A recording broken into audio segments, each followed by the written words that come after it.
అడిగా నెక్స్ట్, చట్టానికి విరుద్ధంగా అక్రమ రిజిస్ట్రేషన్లు, పార్క్ స్థలాలు, ఇతర సౌకర్యాల కోసం కేటాయించిన స్థలాల్లో పాగా వేసిన అక్రమార్కులు. గాజుల రామారావు మహదేవపురం కాలనీలో మహామాయ.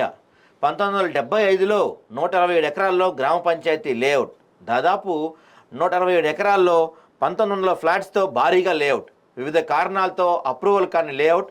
ఇదే అదునుగా లేఅవుట్లోని స్థలాలపై కన్నేసిన కొందరు ముష్కరులు. మొదట లేఅవుట్ వేసిన వారితో చేతులు కలిపి 7 గజాల ప్లాట్గా అక్రమ రిజిస్ట్రేషన్ చేసుకున్న వైనం. లంచాలకు గడ్డి కరిచి అక్రమంగా రిజిస్ట్రేషన్ చేసిన అధికారులు.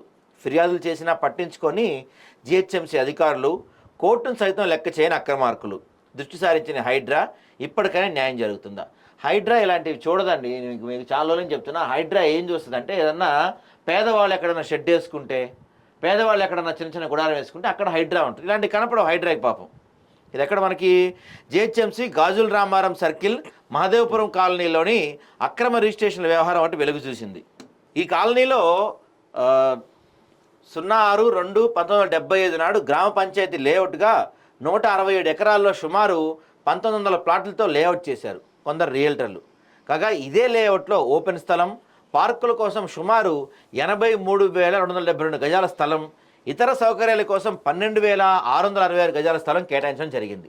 ఆ తర్వాత కాలంలో 4/8/1995 నాడు అదే లేఅవుట్ కాపీని HUDA for regulation by Quthbullapur vide letter number G/439/95, ఇది వచ్చేసి 4/8/1995 ద్వారా అనుమతుల కోసం దరఖాస్తు చేసిన వివిధ కారణాల వల్ల అది అప్రూవల్ కాలేదు.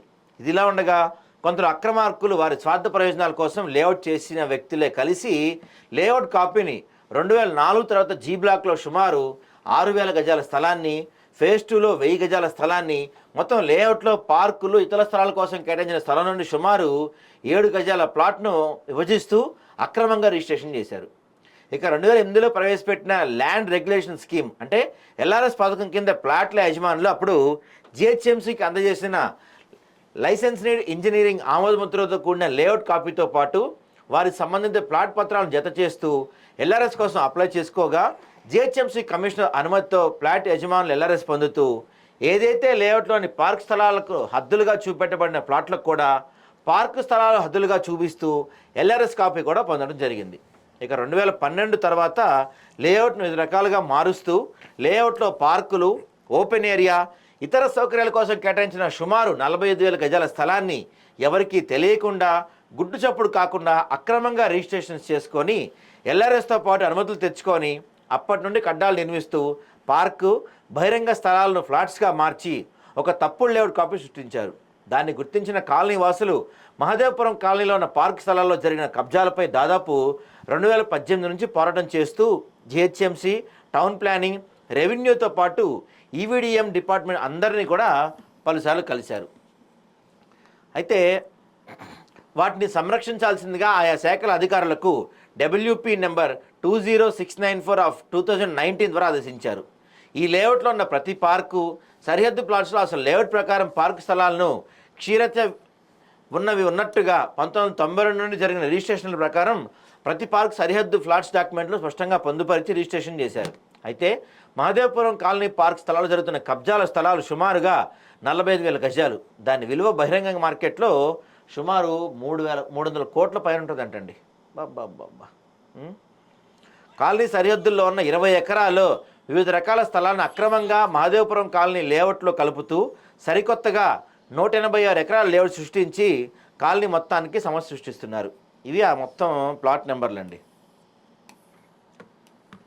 సో ఈ విధంగా ఫ్లాట్స్ రిజిస్ట్రేషన్ చేసుకుని అనుమతులు కూడా తెచ్చుకొని flat number 24/P middle part plot నిర్మాణం జరుగుతుండగా కాలనీ వాసులు పలుమార్లు టౌన్ ప్లానింగ్ అధికారులకు, జిహెచ్ఎంసీ అధికారులకు ఫిర్యాదు చేసినా కానీ అధికారులు పట్టించుకోకుండా ఉండడంతో వారు హైకోర్టును ఆశ్రయించారు. కోర్టు వారు డబ్ల్యూపీ నెంబర్ 24329/2019గా నిర్మాణాన్ని ఆపమని ఉత్తర్వులు ఇచ్చినా కూడా అక్రమార్కులు నిర్మాణాన్ని పూర్తి చేయడం జరిగింది. ఇక ఆ తదుపరి హైకోర్టు వారి ఆదేశంతో కుకట్పల్లి జోనల్ కార్యాలయ అధికారులు పార్క్ స్థలాల్లో అక్రమ రిజిస్ట్రేషన్ చేసుకున్న ప్లాట్లకు సంబంధించి సుమారు ప్లాట్లకు ఇచ్చిన అనుమతులతో పాటు ఎల్ఆర్ఎస్ కూడా రద్దు చేశారు. అంతేకాకుండా 2019లో హైకోర్టు పార్కులను సంరక్షించాల్సిందిగా ఆర్డర్ ఇచ్చినా కూడా 2020 జనవరి 10 నాడు కూడా పార్కుకు కేటాయించిన స్థలంలోనే 693 గజాల స్థలాన్ని J115 ప్లాట్ నెంబర్తో 1294/2020 SOR Quthbullapur document number registration చేశారు. కాగా J115 ఫ్లాట్కు వెస్ట్ వైపున హద్దులు చూపించి J70, J74 రిజిస్ట్రేషన్ డాక్యుమెంట్ కూడా సరిహద్దులో కూడా చాలా స్పష్టంగా పార్క్ అని ఉన్నా కూడా ప్లాట్ రిజిస్ట్రేషన్ చేయడం మొద్దు నిద్రలోని అధికారులు పట్టించుకోవడం ఇక్కడ ఖచ్చితంగా గమనించవలసిన అంశం.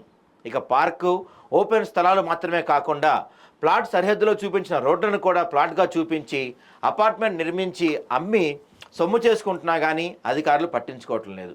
సో ప్లాట్ నెంబర్ 101, 105Aకు కుత్బుల్లాపూర్ తర్వాత SOR కేటాయించిన రోడ్ నెంబర్ కూడా ప్లాట్ 240/Aగా రిజిస్ట్రేషన్ చేసుకొని అపార్ట్మెంట్ నిర్మించి అమ్ముతుండగా దాని విషయమై ఫిర్యాదు చేసినా కూడా GHMC అధికారులు పట్టించుకోలేదు. ఈ విధంగా పార్క్ స్థలాలు, ఓపెన్ స్థలాలను రిజిస్ట్రేషన్ చేస్తూ నిబంధనలు తొంగలో తొక్కుతున్నారు. పార్కుల కోసం కేటాయించిన స్థలాల్లో 2023 సంవత్సరంలో కూడా ఎలాంటి లింక్ డాక్యుమెంట్స్ లేకుండా ప్లాట్లుగా మార్చి రిజిస్ట్రేషన్ చేయడం జరిగింది. దీనిని గమనించిన కాలనీ వాసులు EVDM కమిషనర్ రంగనాథ్ని కలిసి పార్కు స్థలాల కబ్జాపై ఆయన దృష్టికి తీసుకురాగా ఆయన సూచనతో Gajularamaram circle deputy commissioner, sub రిజిస్ట్రార్కు గ్రామ పంచాయతీ లేఅవుట్ ప్లాట్గా రిజిస్ట్రేషన్ జరిగిన ప్రకారం కేటాయించిన 14 పార్కు స్థలాల్లో ఎలాంటి రిజిస్ట్రేషన్లు ఇకపై చేయకూడదని సూచించడం జరిగింది. అంతేకాకుండా హైడ్రా కమిషనర్ రంగనాథ్ స్వయంగా కాలనీకి విచ్చేసి పార్కు, రోడ్డు కోసం కేటాయించిన స్థలంలో నిర్మాణంలో ఉన్న కడ్డాన్ని గుర్తించి దానికి సంబంధించిన పత్రాలను పరిశీలించి కూల్చివేయడం జరిగింది.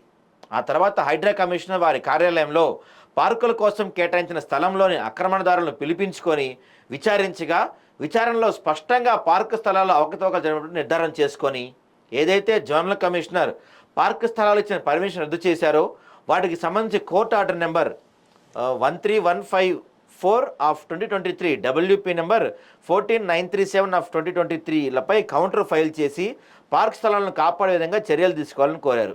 అయితే పార్క్ స్థలాలకు సంబంధించి అన్ని ఆధారాలు సమర్పిస్తూ కూకట్పల్లి జోనల్ కమిషనర్ కూడా సూచించడం జరిగింది. మరి ఇప్పటికైనా దీనికి న్యాయం జరుగుతుందా లేదా అనేది చూడాలి. మరి ఏం జరుగుతుందో ఇక ఇంకేముంది, అక్కడ ఉన్న పీపీని కొనేస్తారు, ఇక అది అంతా కాటికి పోయినట్టే. చట్టానికి విరుద్ధంగా అక్రమ రిజిస్ట్రేషన్.